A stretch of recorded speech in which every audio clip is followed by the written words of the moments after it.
Hello और स्वागत है आप सबका आपके अपने चैनल वन शॉट इंजीनियर में, जहां आज आपका भाई आपके लिए आज digital and social media marketing यानी DSMM की यूनिट 1 लेके आया है। इस सब्जेक्ट का AKTU कोड है KOE094। और इस वीडियो में, आज की वीडियो में, हम इस सब्जेक्ट के सारे जितने भी इंपॉर्टेंट टॉपिक्स हैं उन सबको लाइन बाय लाइन एक्सप्लेन करेंगे। इस वीडियो को देखने के बाद ना भाई आपकी ये यूनिट 1 95% तक तो आराम से कवर हो जाएगी।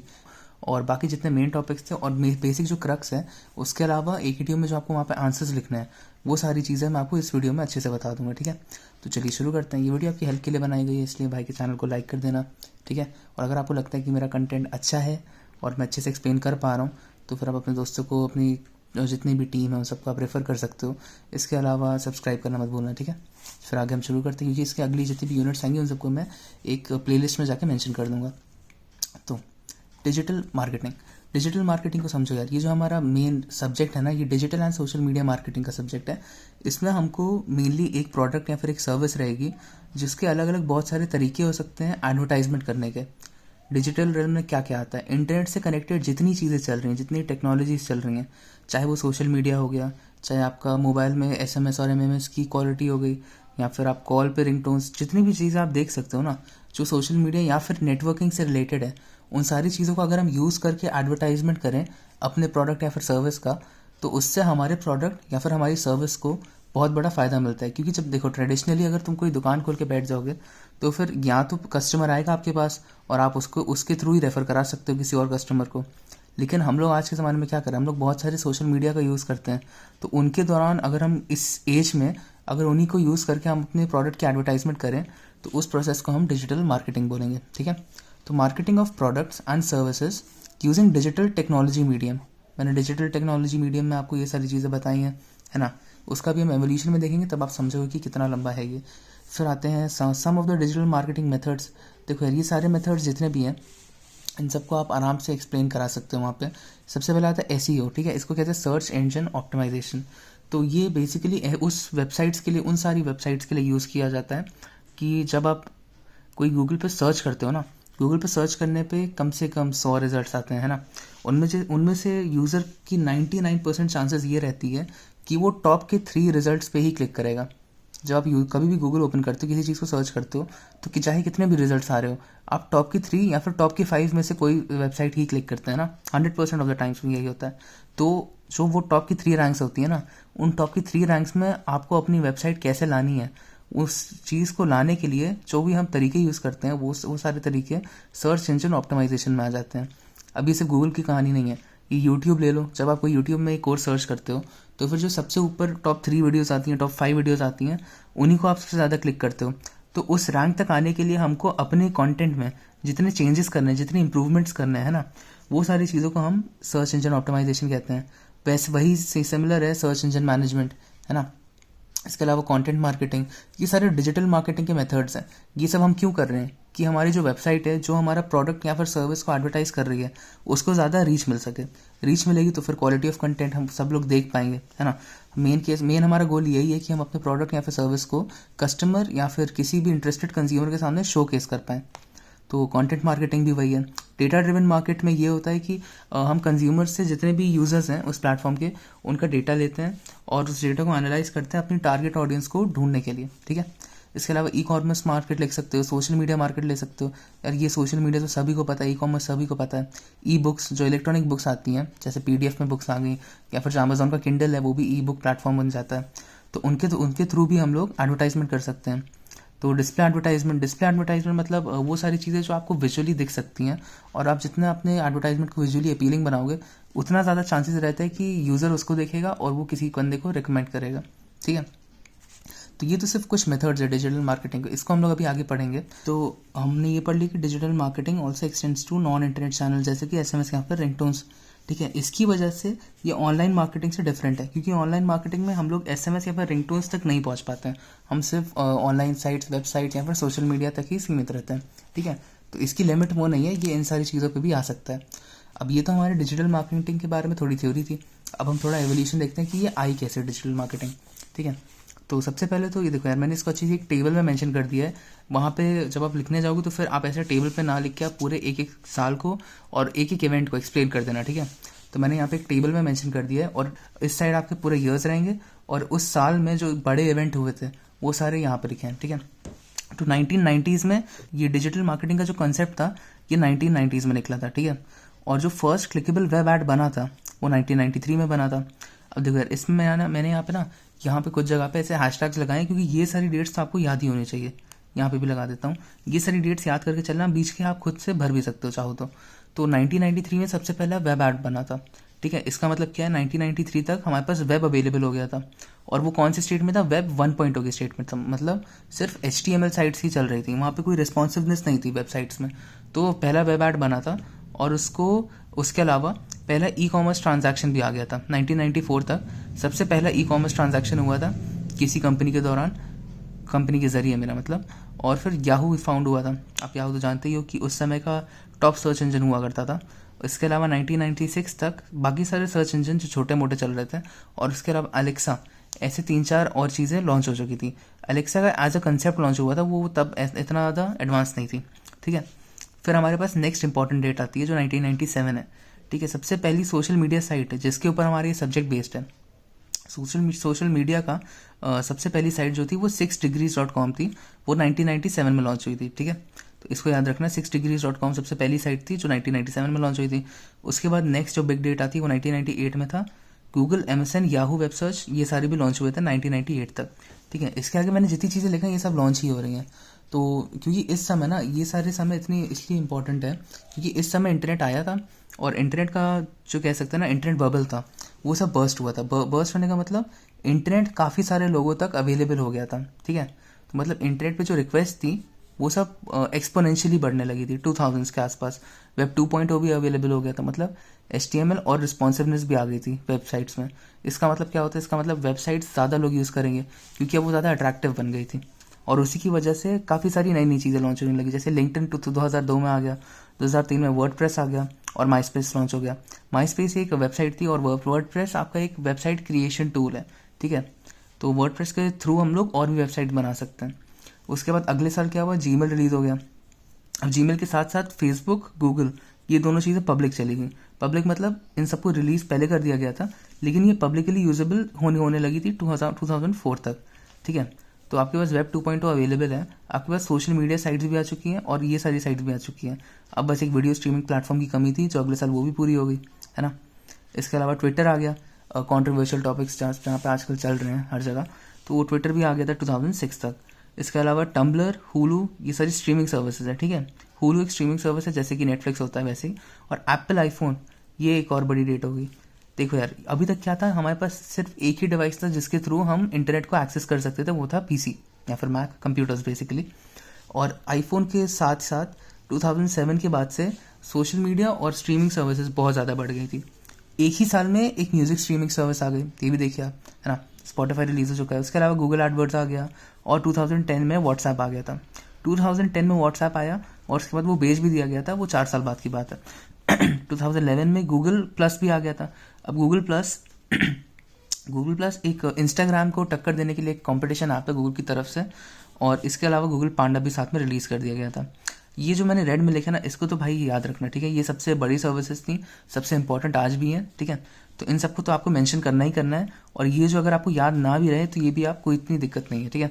तो 2013 में टम्बलर सोल्ड हो गया था याहू, यानी कि याहू ने टम्बलर खरीद लिया, और FB ने एक ही साल बाद व्हाट्सएप खरीद लिया था, है ना। इसके बाद हम आते हैं नेक्स्ट बिग डेट, जहाँ पे एनालिटिक्स और वेरेबल टेक मतलब आपका फिट बैंड्स होगा ना, हेल्थ बैंड्स, हेल्थ मॉनिटर्स, ये सारी चीज़ें जो फ़ोन से लिंक हो सकती थी, एप्पल वॉच वगैरह, ये सब 2015 के आसपास आ गई थी। और कंटेंट मार्केटिंग एक प्रोसेस है जिसको भी आप आगे एक्सप्लेन किया जाएगा, वो भी यहाँ पे इन्वेंट हो चुका था। उसके बाद आज हमारी जो डेट चल रही है लेटेस्ट 2017, इस समय पे और आज भी ये दोनों चीज़ें अभी तक हमेशा नेटवर्किंग साइट सबसे ज़्यादा पॉपुलर बनी रही हैं, जैसे कि फेसबुक, ट्विटर, रेडिट, इंस्टाग्राम, है ना। ये सारी 2017 से आज तक ये पॉपुलर वेबसाइट्स बनी रही हैं। और फिर इसी के साथ हम आते हैं इस पूरे टेबल के एंड पे। इसको एक बार अच्छे से पढ़ लेना, ठीक है। इसमें कोई ज़्यादा कंफ्यूजिंग चीज़ नहीं है, ठीक है। इसमें सिंपली आपको डेट्स लिखी हैं। डेट में देखो यार, कहीं ना कहीं बस 1-2 साल मिसिंग है, बाकी पूरी सीरियली चल रही है, ठीक है। डेट 93, 94, 95 गायब है, कोई बात नहीं। 6, 7, 8, 2000, फिर 2002, 3, 4, 5, 6, 7, 8, 9, 10, देख रहे हो। तो ऐसे बहुत ज़्यादा सीरियल डेट्स हैं। बस ये सारी चीज़ें को याद रखना है और इनको यहाँ पे कैसे भी आप चाहो बना के लिख सकते हो। बस थोड़ी क्रोनोलॉजी याद करने की कोशिश करना, ठीक है। ये हमारी डिजिटल मार्केटिंग का एवोल्यूशन था। तो अब अगर वो याद कर लें तो फिर बाकी सब तो भाई बहुत ईजी है। सबसे पहले एडवांटेजेस देख लेते हैं। अब देखो डिजिटल मार्केटिंग में डिजिटल का मतलब ही है कि ग्लोबल रीच मिलेगी आपको कॉस्ट लोअर हो जाएंगे। कॉस्ट लोअर कैसे होंगे, क्योंकि बहुत सारी सर्विसेज आजकल फ्री चल रही हैं। डिज़ाइनिंग इसमें कोई मेहनत करने की बात नहीं है, और अगर आप कोई पोस्टर डिज़ाइन कर भी रहे हो तो भी आपको इसको प्रिंट करने की ज़रूरत नहीं है ना। तो वो सब आप डायरेक्टली अपलोड कर सकते हो, तो लोअर कॉस्ट। पर्सनलाइजेशन मतलब आप टारगेट ऑडियंस के हिसाब से अपने प्रोडक्ट और अपनी सर्विस के एडवर्टाइजमेंट को पर्सनलाइज कर सकते हो, ठीक है। सोशल करेंसी, अब आज के ज़माने में डेटा ही एक करेंसी बन गई है, और जो सोशल प्रोफाइल्स हैं लोगों की वो भी सोशल करेंसी बन जाती है ना। फिर इम्प्रूव्ड कन्वर्जन रेट्स, अब व्यूअर टू कस्टमर बनने का कन्वर्जन रेट भी इसकी वजह से इम्प्रूव हो गया, क्योंकि ज़्यादा लोग आ रहे हैं ना देखने आपके चैनल को। अब आपके चैनल देख रहे हैं तो फिर उसमें चांसेस भी बढ़ गए कि वो लिंक पे क्लिक करेंगे, आपकी साइट विजिट करेंगे, आपका प्रोडक्ट खरीदेंगे, है ना। ये सब इसके एडवांटेजेस हैं। डिसएडवांटेजेस बस थोड़े से हैं कि स्किल्स और ट्रेनिंग इसमें ज़रूरत पड़ती है।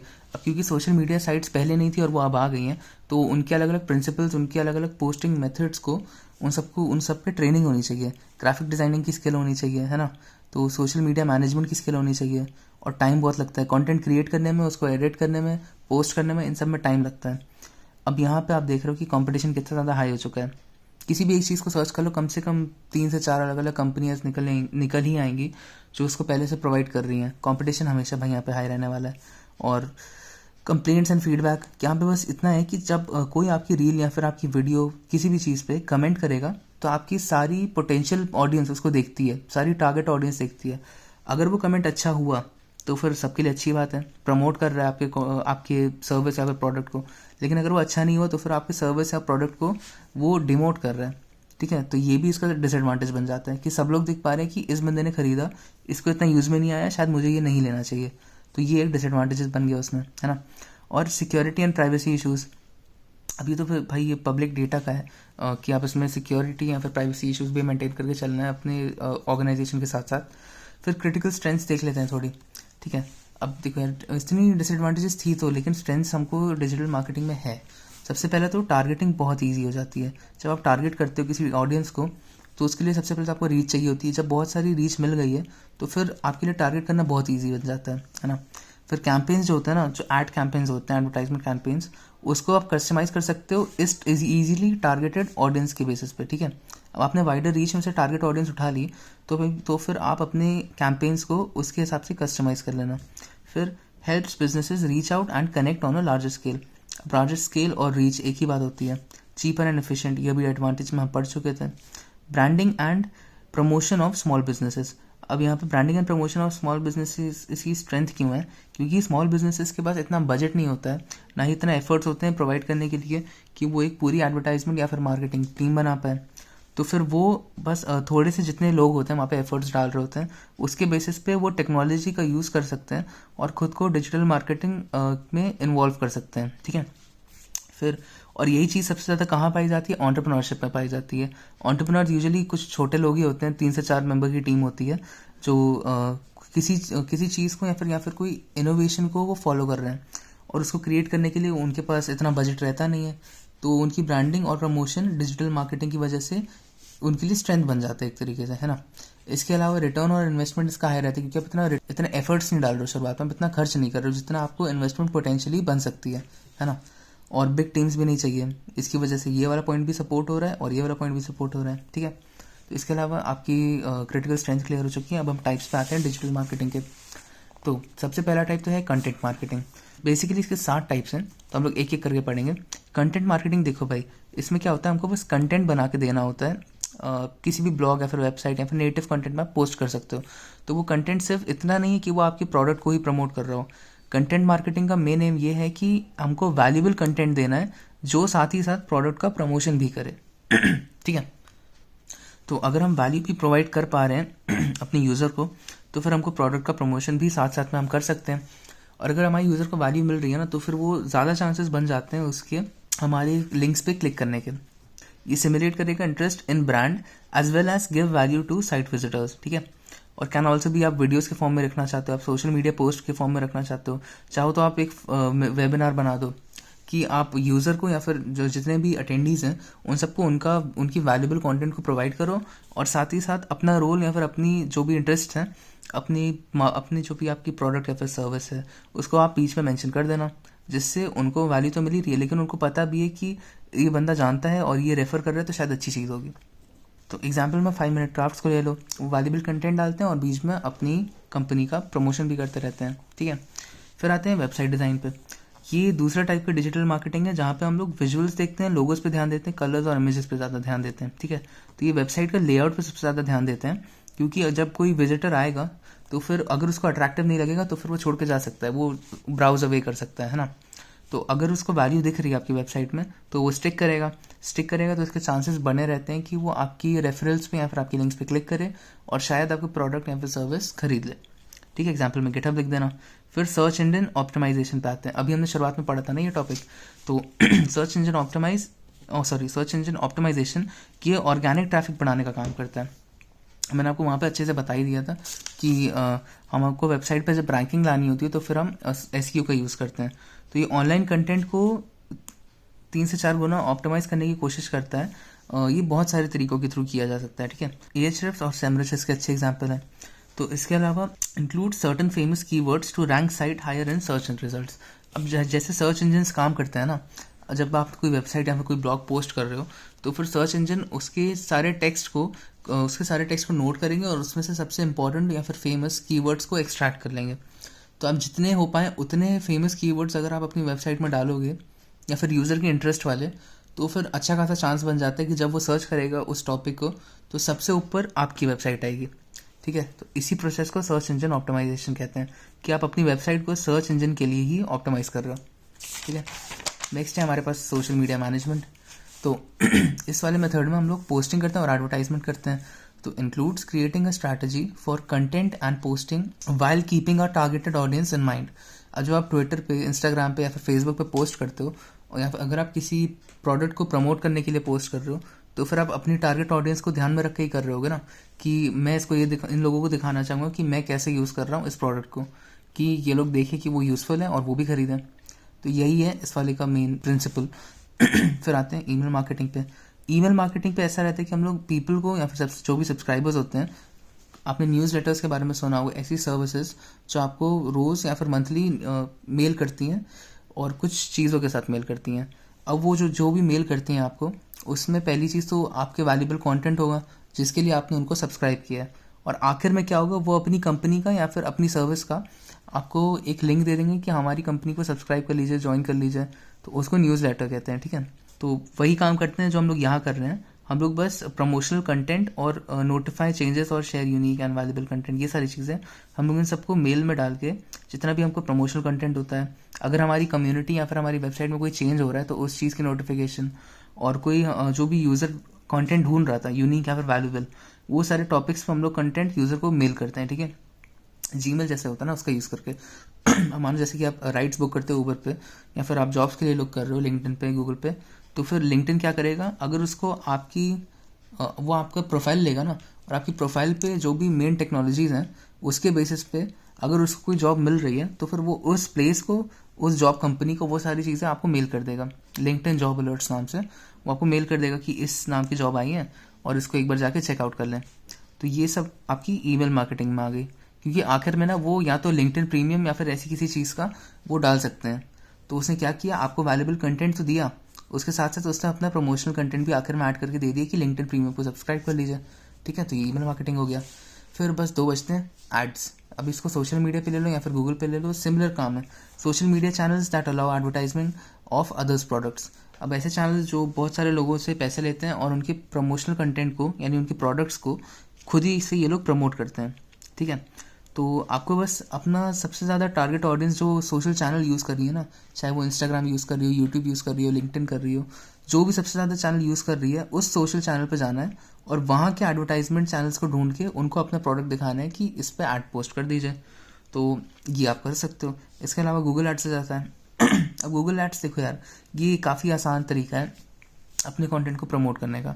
ये पे पर क्लिक के बेसिस पे काम करता है, जहाँ पे जब भी आप सर्च करते हो गूगल पे तो फिर ऊपर के 3-4 जो मेन रैंक्स होती है ना साइट्स की, उसके अलावा उसके नीचे प्रमोशनल कंटेंट आता है। प्रमोशनल कंटेंट मतलब वो सारी साइट्स जिनको ऊपर प्रमोट करने के लिए या फिर ऊपर शो करने के लिए पे पर क्लिक बेसिस पे पेमेंट करी जाती है।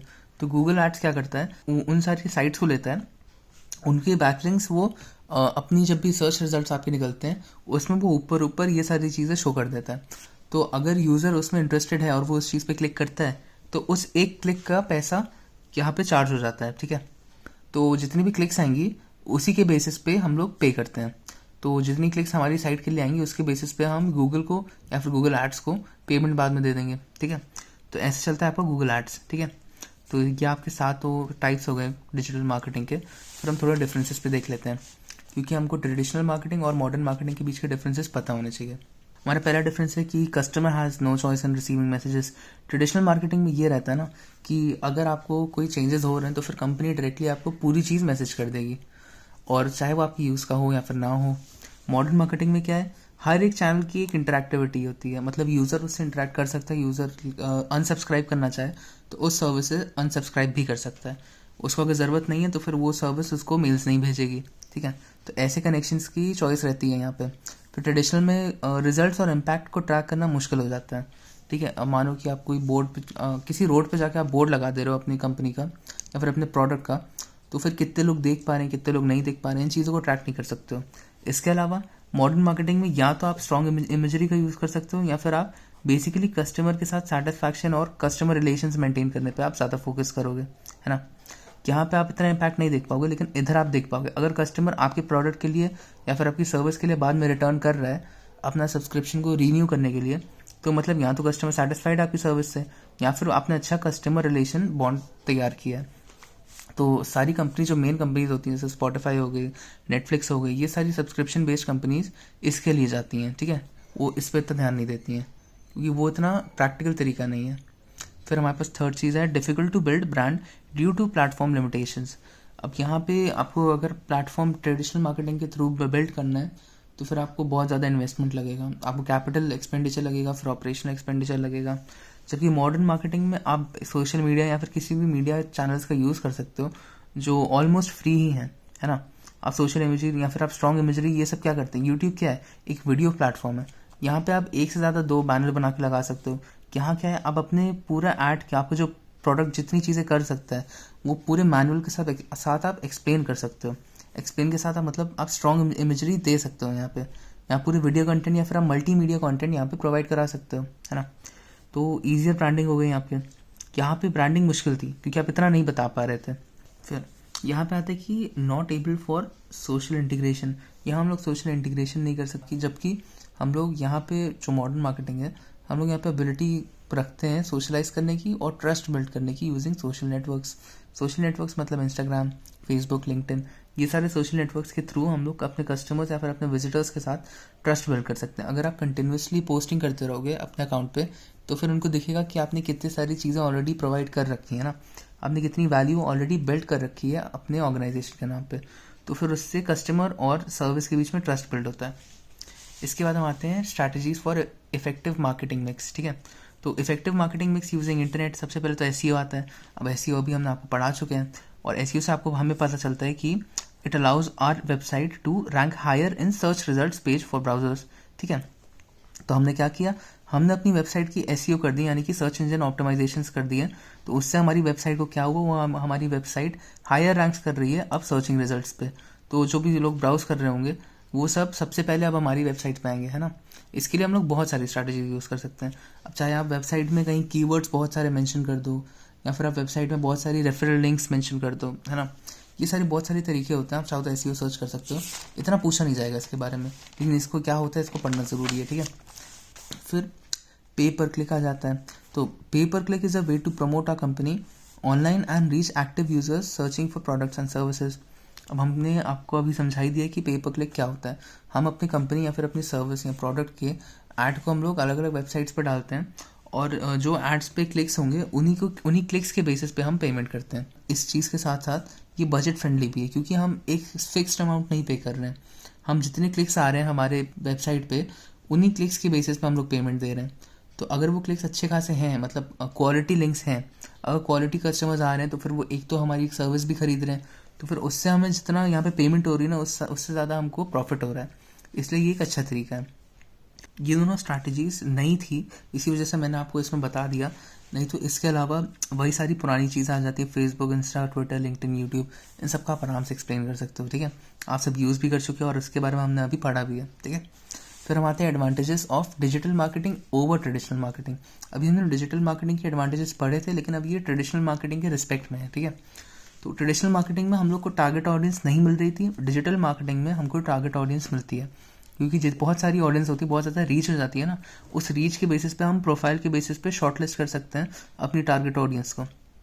उसके अलावा कॉस्ट लेवरेज मिल जाती है, हमको यहाँ पे कुछ मटेरियल खरीदना नहीं है, हमको कुछ मटेरियल यहाँ पे पोस्ट या फिर कुछ करना नहीं है ना, हमको सिंपली एक इंटरनेट से कोई डिज़ाइन उठा लेना है या फिर खुद से एक डिज़ाइन बना के उसको पोस्ट कर देना है, तो हमको यहाँ पे कॉस्ट का लेवरेज मिल जा रहा है। फिर location based messaging, email marketing अभी हमने पढ़ा था, जिसमें हमको पता चल रहा था कि हम कस्टमर्स को उनके अलग अलग टॉपिक्स ऑफ इंटरेस्ट पे हम उनको ईमेल भेज सकते हैं। उसके अलावा हम उनकी लोकेशन एक्सेस को भी यूज़ करके, तो उनकी रीजन के बेसिस पे, उनकी लैंग्वेज पे या फिर उनके प्रॉबेबली इंटरेस्टिंग प्रोडक्ट्स पे हम लोग एंटिसिपेट कर सकते हैं और उन्हीं चीज़ों को उनको शेयर भी कर सकते हैं। तो हमको ये चीज़ यहाँ पे मिल रही है जो हमको ट्रेडिशनल मार्केटिंग पे नहीं मिल पा रही थी। इसके अलावा इंस्टेंट कस्टमर इंटरेक्शन होता है, क्योंकि मल्टीमीडिया के थ्रू जब आप किसी चीज़ को दिखा रहे हो तो फिर कस्टमर इंस्टेंटली इंटरेक्ट कर सकता है आपके अकाउंट के साथ। आपने जितनी पोस्ट डाली है अपनी कम्युनिटी के बारे में, अपने प्रोडक्ट के बारे में, वो सारी चीज़ वो इंस्टेंटली देख सकता है। ट्रेडिशनल मार्केटिंग में ऐसा नहीं हो पाता है। ठीक है। और फिर एक्शनेबल रिपोर्टिंग आती है, मतलब जितनी भी रिपोर्ट्स आपके पास आ रहे हैं आप उसमें एक्शन दे सकते हो। यहाँ पे जब हमको अपनी रिपोर्ट्स मिल ही नहीं पा रही है तो फिर हम क्या ही एक्शन लेंगे। ठीक है, तो ये हमारे advantages of digital marketing over traditional marketing थे। अब हम डिजिटल मार्केटिंग बिजनेस मॉडल को पढ़ेंगे, जिसमें 7 मॉडल्स हैं। ठीक है, तो हम लोग शुरुआत करते हैं पहले मॉडल से, जो है मर्चेंट मॉडल। अब देखो यार, मैंने यहाँ पे ये लिखा है कि MA बेसिक, इससे याद करने में आपको थोड़ी आसानी होगी। ठीक है, तो इसको रट लेना। तो सबसे पहले मर्चेंट आता है, फिर अफिलिएट, फिर उसके आगे ऐसे ही मैंने लिखे हैं, इन सबको पढ़ लेना। ठीक है, जब आप नोट्स पढ़ोगे तो फिर आपको थोड़ी आसानी होगी इसको रिवाइज करने में और वहाँ पे याद रखने में, क्योंकि ये 7 मॉडल्स हैं ना, थोड़े ज़्यादा हैं इसीलिए। तो फर्स्ट से हमारा आवाज़ आता है मर्चेंट मॉडल। मर्चेंट मॉडल में the company manages goods and the merchant manages the product. ठीक है, तो इनके ऊपर मैं ज़्यादा नहीं लिख रहा हूँ क्योंकि बहुत सिंपल चीज़ें, इनको आप आराम से एक्सप्लेन कर सकते हो। आपको पता है मर्चेंट क्या है, आपको सिंपली यही लिखना है कि कंपनी जो हमारी गुड्स या रॉ मटेरियल मैनेज कर रही है, तो फिर मर्चेंट हमारा प्रोडक्ट का क्रिएशन, प्रोडक्ट का एडवर्टाइजमेंट, ये सारी चीज़ें मर्चेंट्स का देख लेते हैं। ठीक है, तो इस मॉडल में हम लोग डिजिटल मार्केटिंग इसके हाथ में रख देते हैं।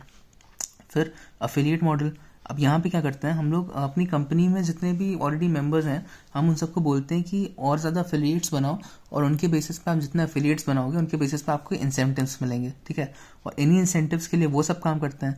तो या तो वो और कस्टमर रिडायरेक्ट कर सकते हैं या फिर वो और कस्टमर्स को अफिलिएट्स बना सकते हैं, और अफिलिएट्स बनेंगे तो फिर वो लोग के ऊपर इंसेंटिव वाली चीज़ आ जाएगी कि आप भी और कस्टमर बनाओ या फिर आप और अफिलिएट्स बनाओ। तो ये बहुत अच्छा तरीका है अपने डिजिटल मार्केटिंग बिजनेस को ग्रो करने का। ठीक है, फिर आता है ब्रोकरेज मॉडल।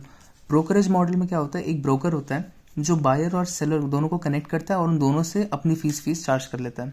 ठीक है, तो उसकी जितनी भी फीस बनती है कनेक्शन की और जितनी भी कम्युनिकेशन हो रही है, अगर सेलर और बायर के बीच में वो आ रहा है तो फिर वो या तो दोनों को कनेक्ट कर देगा या फिर वो खुद ही पर्सनली सेलर से बात कर लेगा कि आपका बेस्ट प्राइस क्या है, और बायर से पूछ लेगा कि आपका बजट कितना है, और फिर दोनों के हिसाब से एक बेस्ट प्राइस देके अपनी डील इनिशिएट करा देगा। तो इस तरीके को भी हम यूज़ कर सकते हैं। ठीक है, और यही चीज़ हमारी मार्केटिंग में चलती है। मार्केटिंग में वही लोग होते हैं, मैनेजर्स या फिर ब्रोकर्स, जो सेलर के पास जाते हैं, उससे पूछते हैं कि आपकी ज़रूरत क्या है, और फिर उनकी कनेक्शन जहाँ होते हैं कस्टमर्स से, उन सबसे बता देते हैं कि यार ये सारी चीज़ें प्रोवाइड कर रहे हैं, अगर आपको चाहिए तो मुझे बताना। ठीक है, तो ये मेन चीज़ होती है जो मार्केट चला रही है ब्रोकरेज मॉडल। ठीक है, फिर हम आते हैं एडवर्टाइजिंग मॉडल पे। एडवर्टाइजिंग मॉडल क्या होता है, यहाँ पे कंपनी ना एडवर्टाइजिंग सर्विसेज और प्रोडक्ट्स को यूज़ करती है। सबसे पहले तो देखो यार, उन जो भी वेबसाइट होगी उनकी वेबसाइट में कंटेंट तो हो गई जो आपको मिल रहा है, जिसके लिए आप सर्च कर रहे थे, उसके अलावा एड बैनर्स भी मिलेंगे। तो एडवर्टाइजिंग मॉडल में the company offers advertising services and products. ठीक है, और वो कैसे ऑफर कर रही है, वो अपनी वेबसाइट में जो आपको चाहिए उसको, उस कंटेंट को प्रोवाइड कर रही है, उस वैल्यू को प्रोवाइड कर रही है, और बीच बीच में वो एड बैनर्स भी डाल दे रही है, चाहे राइट में चाहे लेफ्ट में, चाहे कोई आपको अलग से उसने दे दिया हो कि इसको भी रेफर कर लीजिएगा, ये काफ़ी अच्छी चीज़ है। तो अब उसको जब कंटेंट आप रेफर कर रहे हो, वैल्यू देख रहे हो, तो फिर आप ट्रस्ट बिल्ड कर चुके हो कंपनी के साथ, तो इसी वजह से आप इसके ऐड पे भी क्लिक करने के चांसेस आपके बढ़ जाते हैं। ठीक है, तो ये मॉडल भी काफ़ी इफेक्टिव मॉडल है। और फिर आता है सब्सक्रिप्शन मॉडल। या देखो ये नाम से ही बहुत ज़्यादा क्लियर है कि यूजर्स विल बी चार्ज, चाहे डेली चार्जिंग हो, चाहे वीकली हो, चाहे मंथली हो, उस फीस के हिसाब से चार्ज करते हैं जो उनका सब्सक्रिप्शन प्लान होता है। ठीक है, कोई भी पर्टिकुलर सर्विस हो उसके सब्सक्रिप्शन प्लान पे ही ये सारे मॉडल्स चलते हैं। ठीक है, जैसे नेटफ्लिक्स का ही ले लो कि 1 महीने का प्लान ले लोगे तो फिर आपको 1 महीने तक सर्विस फ्री मिलेगी, सॉरी फ्री नहीं, अनइंटरप्टेड सर्विस मिलेगी। और उसके बाद से आपकी पेमेंट नेक्स्ट सब्सक्रिप्शन के लिए या तो कटेगी या तो रिक्वेस्ट आ जाएगी कि इसको रिन्यू कर लीजिए। तो ये आपका सब्सक्रिप्शन मॉडल होता है। इसके बाद हमारा आता है इन्फोमीडियरी मॉडल।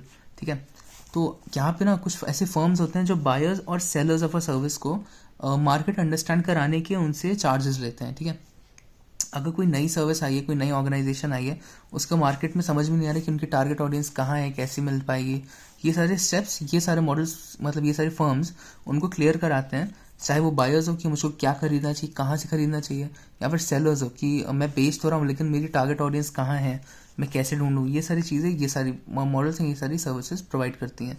और इसके बेसिस पे ये फर्म्स सेलर्स और बायर्स दोनों को अपने चार्जेस प्रोवाइड करती हैं। ठीक है, कि इतना पैसा हमको दे दो, हम आपके ये चीज़ या तो बिकवा देंगे या फिर अगर आपको चाहिए खरीदना तो फिर हम आप तक रिलेशंस पहुंचा देंगे। फिर आता है कम्युनिटी मॉडल। कम्युनिटी मॉडल में क्या होता है, ये एक कम्युनिटी बेस्ड करते हैं जहाँ पे मोस्टली वैल्यूबल सामान होगा और उस वैल्यूबल सामान के बीच में एक रिक्वेस्ट होगी कि यार देखो मेरी, जैसे आपको मेरी वीडियोस आप देख पा रहे हो कि अगर आपको मेरी वीडियो में वैल्यू दिख रही है तो फिर आप अपने दोस्त को भी रेकमेंड करना। तो ये क्या बन रहा है, ये कम्युनिटी बन रही है जहाँ पे अगर यूज़र लॉयल हुआ सर्विस के या फिर चैनल के तो फिर वो अपने जो भी वो सर्विस को यूज़ कर रहा है वो रेकमेंड करेगा दूसरे यूज़र को, वर्ड ऑफ माउथ पब्लिसिटी, कि मुझको अच्छा लगा भाई तुम भी ट्राई करना। तो ये चीज़ यूज़र लॉयल्टी के बेसिस पे होती है और कम्युनिटी मॉडल इसी वजह से चल रहा है। ठीक है, और रेवेन्यू जो जनरेट होता है ये प्रोडक्ट के टाइप पे होता है। अगर इसको पसंद आया और उसके यूज़ में नहीं है तो फिर प्रोडक्ट का टाइप आपको यहाँ तो चेंज करना होगा या फिर ये काम नहीं करेगा। ठीक है, तो इसके साथ आपके सारे मॉडल्स क्लियर होते हैं। अब हम आते हैं phases of digital marketing framework. 5 phases हैं। पहला फेज असेसमेंट होता है जिसमें हम एक्सटर्नल एनालिसिस करते हैं, इंटरनल एनालिसिस करते हैं और ऑब्जेक्टिव्स डिराइव करते हैं अपने डेवलपमेंट और रिव्यू के। ठीक है, एक्सटर्नल मतलब हम external scenarios, external factors, external audience, वो सबको एनालाइज करना है। उसके बाद हम टारगेट ऑडियंस, खुद के कैपेबिलिटीज़, खुद के एडवर्टाइजिंग कैपेबिलिटीज़, अपने कनेक्शंस, अपने जितनी भी सोशल मीडिया चैनल्स हैं उन सब पे कितने चल रही है, उन सारी चीज़ों को मॉनिटर और एनालाइज करते हैं। इसके अलावा हम ऑब्जेक्टिव्स ड्रॉ करते हैं। ठीक है, फिर आती है स्ट्रैटेजी। स्ट्रैटेजी का मतलब creating a digital marketing strategy in line with traditional marketing strategy. तो जो प्रोडक्ट ट्रेडिशनल मार्केटिंग चल रही थी उसी को ऑब्जेक्टिव्स को ध्यान में रखते हुए आप डिजिटल मार्केटिंग स्ट्रैटेजी क्रिएट करोगे। ठीक है, तो इसमें एक्टिविटीज़ क्या होती हैं, सबसे पहले तो कस्टमर डेवलपमेंट स्ट्रैटेजी होती है। ठीक है, फिर डिजिटल मार्केटिंग मिक्स होता है, इसको भी हम आगे पढ़ेंगे। और 6S डिजिटल मार्केटिंग फ्रेमवर्क का हम लोग यहाँ पे एप्लीकेशन करते हैं।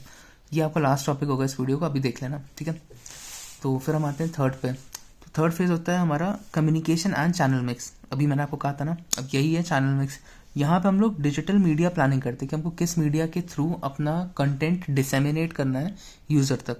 ठीक है, हम लोग बजट एलोकेशन करते हैं इस मिक्स के लिए और हम लोग चैनल मिक्स के डेवलपमेंट को तैयार करते हैं। फिर आता है हमारे डिजिटल मार्केटिंग ऑपरेशंस में। मेनली यहाँ पे इम्प्लीमेंटेशन का काम है लेकिन हम लोग यहाँ पे प्लानिंग और मॉनिटरिंग भी करते हैं। ठीक है, तो इम्प्लीमेंटेशन के साथ साथ हम मल्टी चैनल कैंपेन सेटअप करते हैं और इन कैंपेन्स को एग्जीक्यूट करते हैं। एग्जीक्यूट मतलब इम्प्लीमेंटेशन। ठीक है, फिर हम आते हैं रिफाइनमेंट पे। तो जितने भी हमारे अभी तक मानिए कि आपकी डिजिटल मार्केटिंग जो भी कैंपेन था वो रन कर रहा है और वो अच्छा खासा रन कर रहा है, तो आपको उन सबके ओवरऑल रोल्स देखने होते हैं। यहाँ पे उनके एफर्ट्स को एनालाइज करना होता है और इन्वेस्टमेंट्स को एनालाइज करना होता है। ठीक है, कितना पैसा लगा मुझको ये कैंपेन रन करने में।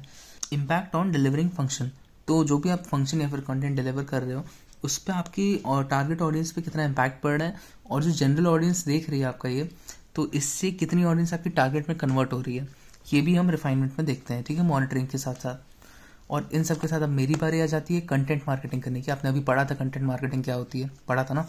तो उसमें क्या था कि हम वैल्यू प्रोवाइड कर रहे हैं और फिर आपसे रिक्वेस्ट कर रहे हैं कि सब्सक्राइब कर लेना। ठीक है, अगर वैल्यू लग रही है चैनल में तो सब्सक्राइब करना भाई। ठीक है, नहीं तो मेरे चैनल का वैसे ही रेशियो अभी थोड़ा डाउन ही चल रहा है। फिर हम आते हैं पुश मार्केटिंग पे, जो हमारा नेक्स्ट टॉपिक है। यहाँ पे देखो यार, मीडियम इनिशिएशन और जो इसका नेक्स्ट वाला है पुल मार्केटिंग, यहाँ पे कंज्यूमर इनिशिएशन होता है। तो मीडियम इनिशिएटेड मतलब जो मीडियम आपको सर्विस प्रोवाइड कर रहा है, जब वही अपने मार्केटिंग स्ट्रैटेजीज को इनिशिएट करके आप तक मैसेजेस पहुंचाए, इसको हम लोग पुश मार्केटिंग कहेंगे। मतलब मानो कि कोई कंपनी से आप कोई सर्विस ले रहे हो और वही कंपनी बार बार आपको मेल्स भेज रही है, आपको व्हाट्सएप पे मैसेज कर रही है या फिर एसएमएस भेज रही है अपनी लेटेस्ट चीज़ों के बारे में, वो पुश मार्केटिंग हो गई, ठीक है। और अगर आप खुद ही वेबसाइट पे जाके सर्च कर रहे हो उनकी चीज़ें, तो फिर उसको हम पुल मार्केटिंग कहते हैं, ठीक है। तो पुश को अब थोड़ा और डीप में जाके समझते हैं। एक ट्रेडिशनल टाइप ऑफ मार्केटिंग है जहाँ पे messages are packaged with pre configured information and sent to particular set of users. अब इसका मतलब हम लोग जितनी भी इन्फॉर्मेशन होती है, जितनी भी वैल्यूबल कंटेंट था यूज़र के लिए, वो सब के साथ हम अपने एड्स, जितने भी टाइप के एड्स हम दे सकते हैं, वो सारी चीज़ें हम एक पैकेज में करके वो पैकेज यूज़र को डिलीवर कर दें। एग्जाम्पल में न्यूज़पेपर डाल देना। आपको पता है कि न्यूज़पेपर में हर एक पॉलिटिक्स, जितनी जितनी भी चीज़ें होती हैं ना, जितने भी टॉपिक्स होते हैं, पॉलिटिक्स हो गया, एंटरटेनमेंट हो गया, फिल्म इंडस्ट्री हो गई, जितने भी टॉपिक्स होते हैं वो सब पे न्यूज़ होती है। मतलब जितना कंटेंट एक यूज़र को चाहिए होता है वो सब तो होता ही है। इसके अलावा वो सारी इन्फॉर्मेशन को पैकेज कर तो देते हैं, उसके साथ साथ एड कॉलम्स भी रखते हैं। एडवर्टाइजमेंट कॉलम्स में क्या होता है, वो वहाँ पे अलग अलग कंपनीज़ की एडवर्टाइजमेंट होती हैं, जॉब्स की पोस्टिंग होती हैं, प्रोडक्ट्स की एडवर्टाइजमेंट होती हैं। तो वो अपने रेवेन्यू के लिए न्यूज़पेपर्स साइड में एड कॉलम्स डाल देते हैं। अब यहाँ पे चाहे वो आपके एप्लीकेशन के हो या ना हो, चाहे वो आपके इंटरेस्ट के हो या ना हो, वो पैकेज में आके आपको मिल जाते हैं। इसलिए ये मीडियम इनिशिएटेड है। मतलब जो न्यूज़पेपर प्रिंटिंग प्रेस है वो वही आपको इनिशिएट करके दे रही है कंटेंट। इसको हम पुश मार्केटिंग कहते हैं, ठीक है, कि आप तक कंटेंट पुश किया जा रहा है। तो नेक्स्ट हमारा टॉपिक है पुल मार्केटिंग, जो है कंज्यूमर इनिशिएटेड। अभी हमने पढ़ा था कि जो हमारा मीडियम होता है, जो हमको कंटेंट प्रोवाइड कर रहा है, वही हमको साथ में एड्स भी प्रोवाइड करता है। यहाँ क्या है, यहाँ पे कंज्यूमर खुद लुक करता है अपने particular type of interest content के लिए। उस कंटेंट के साथ साथ उसके बेसिस पे, उसकी प्रोफाइल के बेसिस पे उसको एड्स मिलते हैं, ठीक है। तो यहाँ पे हमको चाहे वो हमारे इंटरेस्ट के हों या ना हो, हमको सारे एड्स मिल रहे थे। यहाँ क्या है, हम एक पर्टिकुलर टॉपिक को सर्च करते हैं और जो कंपनी होती है या फिर कोई भी जो सर्विस होती है, वो हमको उस चीज़ पे तो रेलेवेंट इन्फो प्रोवाइड करेगी, मतलब वैल्यूबल कंटेंट तो प्रोवाइड करेगी। उसके अलावा हमारी यूज़र आईडी, हमारी लोकेशन, हमारे रीजन के बेसिस पे हमको अदर चीज़ें भी प्रोवाइड करेगी। जो यहाँ पे ऐड कॉलम्स हो रहे थे, जहाँ पे हर चीज़ के एड्स आ रहे थे, हमको यहाँ पे सिर्फ हमारे लिए पर्सनलाइज्ड एड्स मिलेंगे, ठीक है। तो यहाँ पे डिफरेंस मेन यही है कि यहाँ पे जनरल एड्स होते हैं, यहाँ पर्सनलाइज्ड कंटेंट मिलता है, ठीक है। जैसे कि एक डिजिटल न्यूज़लेटर होता है जहाँ पे बहुत सारी कैटेगरीज हैं। आप बहुत सारी जगह पे जाके उन टॉपिक्स पे न्यूज़ चेक कर सकते हो, चाहे न्यूज़, चाहे टेक्नोलॉजी, है ना, चाहे पॉलिटिकल, उन सारी चीज़ों पे आप जाके चेक कर सकते हो। उसके साथ साथ आपको वो कैटेगरी पे इन्फॉर्मेशन तो मिल रही है, रेलेवेंट इन्फो, उसके साथ साथ आपको एड्स भी मिल रहे हैं। लेकिन इस बार जो एड्स मिल रहे हैं वो जनरल नहीं है, इस बार वो आपके टॉपिक के एड्स हैं, ठीक है। तो आपको इसमें ज़्यादा इंटरेस्ट आएगा एज कम्पेयर टू इस वाले पे, ठीक है। तो ये आपकी पुश एंड पुल मार्केटिंग हो गई। इसके बाद हम आते हैं डिजिटल मार्केटिंग स्ट्रैटेजीज पे। तो these are nothing but a series of actions which help us to create or rather achieve company goals by carefully selecting online marketing channels. Online marketing channels मतलब वो सारे चैनल्स ऑफ मीडियम्स जिनके through हम अपने target audience को reach कर सकते हैं। अगर हमारी टारगेट ऑडियंस इंस्टाग्राम नहीं चलाती तो फिर हम वहाँ पे पोस्टिंग नहीं करेंगे, हम यूट्यूब पे पोस्टिंग करेंगे, ठीक है। तो ये सारे टाइप की स्ट्रैटेजीज़ को हम डिजिटल मार्केटिंग स्ट्रैटेजीज़ के अंदर काउंट करते हैं। और फिर कुछ ऐसे फैक्टर्स भी होते हैं जो हमारी बिजनेस स्ट्रैटेजीज़ को अफेक्ट कर रहे होते हैं। तो वो सारे डिजिटल फैक्टर्स जो हमारे बिजनेस स्ट्रैटेजीज़ को अफेक्ट कर रहे हैं, हम उनमें 4 देखेंगे। सबसे पहला तो देखो यार, स्टेक होल्डर ड्रिवन फैक्टर्स होते हैं। वो सारे फैक्टर्स जो आपकी कंपनी के स्टेक होल्डर्स को अफेक्ट कर सकते हैं। अब जब कंपनी चल रही होती है तो उसमें सबसे ज़्यादा स्टेक होल्डर्स का ही होता है, सारी इन्वेस्टमेंट यही कर रहे हैं। तो अगर इनको कोई अफेक्ट कर रही है चीज़ और ये छोड़ के चले गए तो कंपनी की फंडिंग बंद हो जाएगी।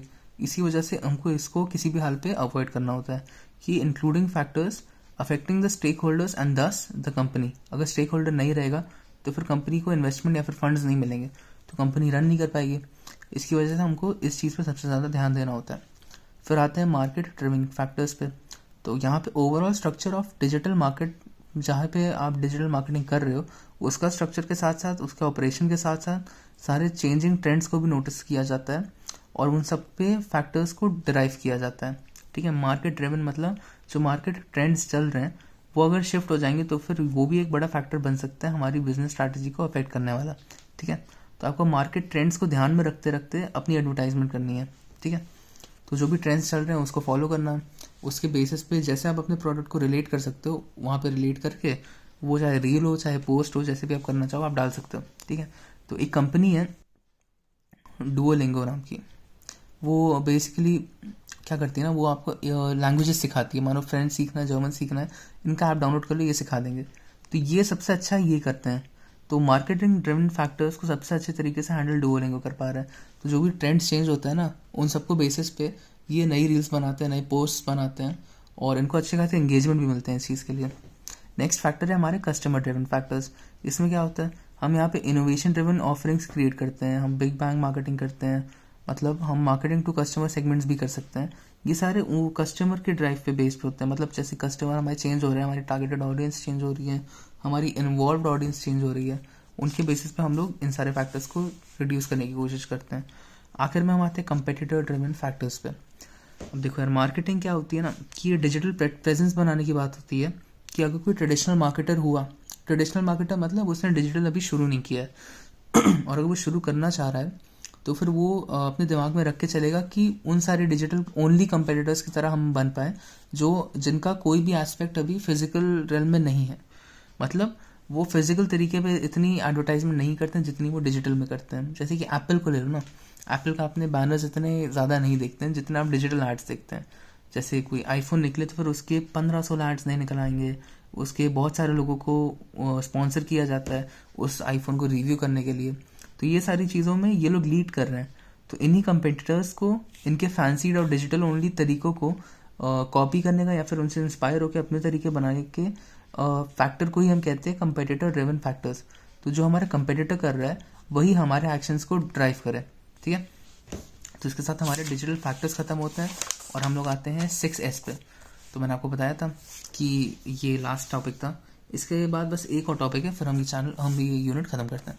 तो 6S डिजिटल मार्केटिंग इम्प्लीमेंटेशन एक फ्रेमवर्क है जिसमें 6 अलग अलग स्टेजेस होते हैं, ठीक है। इन 6 अलग अलग स्टेजेस को फॉलो करते करते हम लोग किसी भी कंपनी की स्टेट जान सकते हैं अपनी डिजिटल मार्केटिंग जर्नी में। हमारा पहला स्टेज है DS1 जो है डिजिटल स्कोपिंग। तो डिजिटल स्कोपिंग का प्रोसेस वो होता है कि यहाँ तो ये वो सारे प्योरली ऑफलाइन फर्म्स करते हैं, ठीक है। ऑफलाइन फर्म्स मतलब जिनका कोई डिजिटल प्रेजेंस नहीं है, ठीक है। मानो कि किसी की जनरल स्टोरी है, उसकी इंटरनेट पे कहीं कुछ नहीं मेंशन है, कोई साइट नहीं है, कोई लोकेशन नहीं है गूगल मैप्स पे। वो अगर सोच रहा हो डिजिटल पे शिफ्ट करने का, या फिर कोई ऐसे फर्म्स या फिर कोई ऐसी कंपनीज जो अभी in the state of denial है कि यार मैं अपनी कंपनी को ऑनलाइन नहीं शिफ्ट करना चाहता हूँ, या फिर वो कंसिडर कर रहे हैं डिजिटल जाने का, तो वो सारे इस चीज़ को फॉलो करते हैं, यानी कि डिजिटल स्कोपिंग करते हैं। मतलब वो देखते हैं वो सारी चीज़ें, वो सारे एस्पेक्ट्स जहाँ पे उनका चैनल या फिर उनकी सर्विस या फिर उनकी शॉप अच्छे खासे स्कोप में आ सकती है। तो वो सारे एरियाज को देखते हैं कि वो कहाँ कहाँ प्रमोट करना चाहिए अपनी शॉप को, ठीक है। इसे कहते हैं डिजिटल स्कोपिंग। फिर हमारा सेकंड स्टेज है डिजिटल शैडो। डिजिटल शैडो का मतलब होता है कि वो सारी कंपनीज ये क्रिएट करती हैं जिनने ऑलरेडी थोड़ा एफर्ट बना रखा है। डिजिटल शैडो का मतलब कोई ना कोई ऐसा डिजिटल एविडेंस या फिर कोई ऐसी चीज़ है जो आपको किसी भी कस्टमर को आपके शॉप तक लीड कर सकती है। जैसे कि गूगल मैप्स पे आपने लिख दिया हो, आपने गूगल प्लेसेस पे जाके अपनी शॉप को मेंशन कर दिया हो, है ना। अमेजोन वगैरह पे आपका एक दो चीज़ें सेटअप हैं, तो ये डिजिटल शैडो बन जाती है आपकी कंपनी के लिए। तो includes companies which have made some efforts in joining the digital realm like placing basic information on Google maps या फिर प्लेसेस। फिर हमारा आता है थर्ड स्टेज जो डिजिटल सेटअप है, ठीक है। डिजिटल सेटअप में ऐसे थर्ड कॉलम होता है, मतलब ये बेसिकली एक डायग्राम का पार्ट है। तो उस डायग्राम को मैं आपको एक स्क्रीनशॉट इसके नीचे ही गूगल ड्राइव में मेंशन कर दूंगा नोट्स के साथ में, तो उसको देख लेना एक बार। तो थर्ड कॉलम उस डायग्राम में इंक्लूड करेगा बेसिकली ये जो डिजिटल सेटअप है ना, ये उन सारी कंपनीज को इंक्लूड करता है जो ऑलरेडी रियलाइज कर चुकी हैं किस चीज़ का पोटेंशियल, हमारे ऑनलाइन सेटअप का, डिजिटल मार्केटिंग का, है ना, डिजिटल जाने का पोटेंशियल वो रियलाइज कर चुकी कि हमको इससे कितना फ़ायदा होगा। जब उनको ये पता है ना तो फिर वो यहाँ पे सेटअप करना चाहेंगे। उसके अलावा उन्होंने थोड़ा एफर्ट और बजट लगाया हुआ है and are willing to spend effort and budget in developing channels to climb their digital ladder, ठीक है। तो मतलब वो एफर्ट भी है उनके पास और वो बजट इन्वेस्ट करने को तैयार हैं उन लोगों में जो इनकी कंपनी या फिर इनकी शॉप, इनका जो भी प्रोडक्ट है उसको किसी भी डिजिटल या फिर सोशल मीडिया ऐप पे वो अपलोड कर पाए, ठीक है, लिस्टिंग कर पाए इनकी चीज़ की। तो ये DS3 में आ जाता है, मतलब थर्ड स्टेज में आ जाता है हमारे 6S में, ठीक है। तो ये डिजिटल सेटअप इनका पहले से बना हुआ है। फिर हम आते हैं डिजिटल स्टेबिलिटी पे जो है फोर्थ स्टेज। तो यहाँ पे ना क्वाड्रेंट्स हैं जो वो सारे लोग, वो सारी कंपनियां, वो सारे फर्म्स जिनका अच्छा खासा डिजिटल प्रेजेंस है पहले से, तो उनकी डिजिटल स्टेबिलिटी चल रही है, ठीक है। तो उनके पास स्टेबल प्रेजेंस इन डिजिटल रेलम, उसको हम कहते हैं डिजिटल स्टेबिलिटी, वो फोर्थ स्टेज में आता है। फिर हमारा फिफ्थ स्टेज हमारा डिजिटल स्केल अप है। अब हमारी जब कंपनी ऑलरेडी स्ट्रांगली स्टेबल है तो हम उसको स्केल अप करना चाहेंगे ना, कि हम लोग प्रॉफिट और बना पाए, हम लोग इम्पैक्ट और बना पाए, हम अपनी टारगेट ऑडियंस और बढ़ा पाए। तो वो सारे फर्म्स स्केल अप करते हैं rapidly to leverage the digital qualities, digital technologies for better physical presence and revenues. और जब आपकी डिजिटल प्रेजेंस ऑलरेडी स्टेबल चल रही है तो फिर आप फिजिकल प्रेजेंस भी बनाना चाहोगे ना, तो इसके साथ साथ अपने रेवेन्यूज भी बूस्ट करना चाहोगे, यानी कि प्रॉफिट्स को बूस्ट करना चाहोगे। तो ये डिजिटल स्केल अप में आ जाते हैं, ठीक है, 5th स्टेज में। और हमारा 6th स्टेज जो लास्ट स्टेज है वो डिजिटल स्पेक्ट्रम है। यहाँ पे क्या होता है, वो सारी डिजिटल फर्स्ट कंपनीज होती हैं। डिजिटल फर्स्ट का मतलब ये कंपनीज का मेन गोल ही डिजिटल एडवर्टाइजमेंट है, ये फिजिकल पे इतना रिलाई नहीं करती हैं, ठीक है। इनकी आधी से ज़्यादा जो भी डिजिटल एक्टिविटीज़ होती हैं, चाहे वो पोस्ट हो, चाहे ऐड हो, चाहे उन्होंने ऑलरेडी कोई ऐड शूट करके रखा हो या फिर शूट करना हो, जैसे कि गूगल आईओ के बारे में सुना होगा आपने, गूगल आईओ हो गया, या फिर जो होता है ना एप्पल का इवेंट जहाँ पे वो नए नए आईफोन्स या फिर कोई भी लॉन्च कर रहे होंगे प्रोडक्ट्स को, वो सब पहले से रिहर्स्ड होते हैं। रिहर्स्ड होने के साथ साथ वो ऑर्केस्ट्रेटेड होते हैं, ठीक है। मतलब एक एक चीज़ जहाँ पे एक बंदे से दूसरे बंदे पे जब कैमरा एंगल शिफ्ट होगा, जो बीच के ट्रांजेक्शन्स होंगे, जो सारी चीज़ें वो मेंशन करने वाले अपने टॉपिक में, जो भी वो स्पीच देने वाले, वो सारी चीज़ें वेल ऑर्केस्ट्रेटेड होती है, रिहर्स्ड होती है, और उनके आउटकम्स इन लोगों को पहले से पता होते हैं। तो जब वो इन छोटी छोटी चीज़ों पे भी इतनी रिसर्च कर सकते हैं ना, तो फिर वो डिजिटल स्पेक्ट्रम का पार्ट बन जाते हैं। डिजिटल स्पेक्ट्रम का पार्ट मैंने आपको बताया कि इसका मतलब कि वो डिजिटल पे ही रिलाई करते हैं, वो डिजिटल टेक्नोलॉजीज पे, डिजिटल सोशल मीडिया मार्केटिंग पे ही रिलाई करते हैं मेनली, ठीक है। इसके साथ आपका 6S डिजिटल मार्केटिंग का फ्रेमवर्क खत्म होता है, और फिर हम आते हैं 5Ds ऑफ डिजिटल मार्केटिंग पे। तो यार देखो, ये बहुत सिंपल है, इसमें आपको मुझको कुछ भी बताने की ज़रूरत नहीं है, आप खुद से अपने आप से बना के लिख सकते हैं। 5 जगह डिजिटल है। सबसे पहले डिजिटल डिवाइसेस हैं, मतलब जो मोबाइल्स, लैपटॉप्स, पीसीज, आजकल तो स्मार्ट टीवीज भी चल रहे हैं, उसमें भी ब्राउजिंग हो सकती है। तो उन सब के लिए अपनी वेबसाइट को, जो भी आपका चल रहा है, वो जिस भी आपकी प्रोडक्ट या फिर सर्विस की वेबसाइट है, उन सबको इन चीज़ों के लिए रिस्पॉन्सिव और अट्रैक्टिव बनाने के प्रोसेस को हम डिजिटल डिवाइसेस के साथ कंपैटिबल बनाने का प्रोसेस कहेंगे, है ना। फिर हमारा प्लेटफॉर्म्स आ जाते हैं, वो सारे प्लेटफॉर्म जैसे कि गेमिंग प्लेटफॉर्म्स हो गए, सोशल मीडिया प्लेटफॉर्म्स हो गए, स्ट्रीमिंग प्लेटफॉर्म्स हो गए। ये यहाँ पे जब आप अपने वेबसाइट या फिर अपने प्रोडक्ट का ऐड करते हो, आप इस चीज़ को पार कर जाते हो। फिर आप जिस चीज़ के साथ, आप जिस मीडियम के थ्रू ऐड कर रहे हो, वो आपका डिजिटल मीडियम बन जाएगा। फिर आपका डिजिटल डेटा आ जाता है, ठीक है। वो सारी रिपोर्ट्स जब आपने ऑलरेडी पेपर क्लिक के बेसिस पे जब आप रिलीज कर चुके हो अपने ऐड को इन तीनों के थ्रू, तो फिर जब आपके पास रिपोर्ट्स ऑन मॉनिटरिंग रिपोर्ट्स आ रही है, वो सब डिजिटल डेटा बन गया। फिर डिजिटल टेक्नोलॉजी का यूज़ करके इसमें से इंसाइट्स निकालिए, टारगेट ऑडियंस के बेसिस पे और एड्स बनाइए, और अपनी कंपनी को आगे ग्रो करने में हेल्प करिए, ठीक है। इसी के साथ आपके 5Ds ऑफ डिजिटल मार्केटिंग और बाकी की यूनिट भी खत्म होती है। और होमवर्क में एक बार ब्रांड इक्विटी और 3 I's देख लेना, मतलब 3 इंटीग्रेशन प्रोसेस है वो, तो एक बार उसको देख लेना और इसको देख लेना। इतने बड़े टॉपिक्स नहीं है, सारे बड़े बड़े टॉपिक्स मैं यहाँ पे अच्छे से एक्सप्लेन कर चुका हूँ बता के, और ये सारे के नोट्स आपको वीडियो के डिस्क्रिप्शन में मिल जाएंगे, ठीक है। और एक मैंने इमेज रेफर करी है, उसको भी मैं आपको वीडियो के डिस्क्रिप्शन में नोट्स के नीचे ही उसकी भी लिंक दे दूंगा कि साथ में आप देख पाओ, ठीक है। तो इसी के साथ आपकी यूनिट खत्म होती है, यूनिट 1, और बेस्ट ऑफ लक।